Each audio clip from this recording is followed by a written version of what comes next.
So this is the start of the battle, and I try to lure the enemy into a position. In this battle, I kill almost 13,000 and get 4.5 to 1. I think I could have gotten 6 to 1 if I'd been less aggressive at the end, but you'll see that, and you'll see the decision point. Anyway, I try to lure the enemy into the river, and he attacks. And of course, I use detached skirmishers because the AI goes insane over detached skirmishers.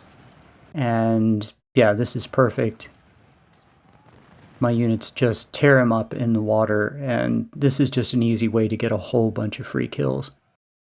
This is the first time I've tried this strategy, and it really does draw his entire army down into the open where I can get shots at him, and it also keeps him from reinforcing the main attack. So this is kind of a feint, and it's to lure him into responding to this movement so that my main attack, which is on my left, his right, advances unopposed, and it happens exactly as planned. He is all concerned with what's happening on the left when my main attack is on his right. And my army gets into position just perfectly. I could not have asked for, something better. I'm now on his flank, and I bring my army up and rest it a little bit while he is obsessed with what's happening on his left. And everything that's happening over there is just to harass him and inflict casualties, draw him out into that big open area where my artillery can get shots. And I put McClellan, by the way, as one of the commanders of my artillery. Normally that's a bad idea, but because it was a parrot, and I knew the parrot was just going to make long-range shots, I felt that it was very safe, but that's kind of dangerous. So anyway, my attack on his right goes incredibly well because it's so under enforced. Look, he has 5 units and a general out in the open. All I have to do is push him out of the woods. I'll be in cover. He'll be out in the open. This will be an absolute slaughter, which it is. So could not be happier with how this is going. This is just picture perfect. My army pushing him right out of the woods. My army is now in cover. I'm content to just now sit in cover and slaughter him. And I'm looking at a bunch of 3-star units that are just going to be torn apart, his 3-star units, because they're standing out in the open. And that's absolutely terrific. I'm having my skirmishers and detached skirmishers come across the river, even though that's a little dangerous because I need everybody to get up and take shots, as many shots as possible. So you'll notice also I have infantry moving along the road. They're getting in position for the next phase of the battle, which is to move along the road and then push the whole wood line over in the left. I want to occupy all the woods on the left side of the road, on the left side of the objective. And also I have a feint attack going across the river on the right. On his far left, you can see him in the north part of the map.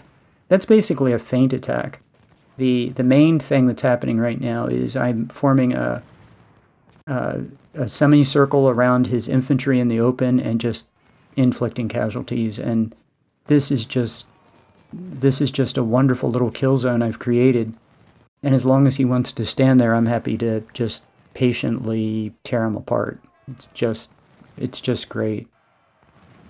So he counterattacks. This is really good. I'm impressed with the AI decision to counterattack this unit. He's alone by himself, and I have to respond instantly with, fortunately I get a shot off.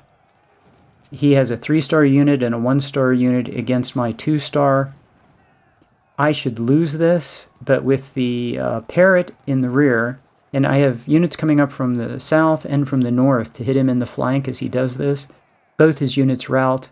My unit wins, but not without taking some casualties.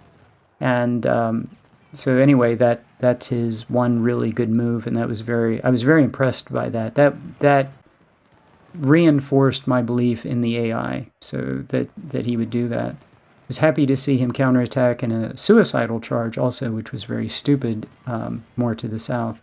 So he gets pushed back, and this is the final pocket.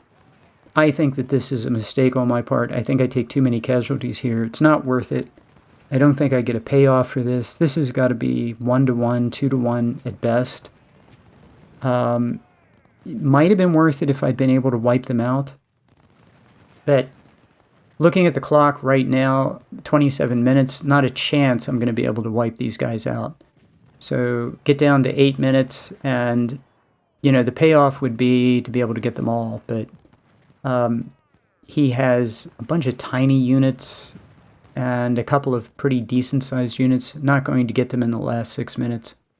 But I do get a supply wagon, so I guess that's good. But I could have... I took a lot of casualties doing this, and I am not at all convinced it was worth it. So I leave it up to you to decide if you go after them on the harder levels of difficulty, or if you just let them park over. Maybe they counterattack and you inflict more casualties that way. I think they probably would counterattack, and you could just set up some nice defensive lines and make them suffer casualties at 6 or 7 or 8-to-1. But I don't think it's probably... I don't think it's probably worth it. It drove up my casualties, and I don't think I got compensation for it. Interesting, I'd find 4.5-to-1 to be not very satisfactory. But yeah, I felt like I took too many casualties. And I'll see you. But overall, it got the job done, inflicted a lot of casualties on the enemy, drove down the force pool, and I'm in good shape for Antietam, which you will see when we go to camp. And I'll see you in camp.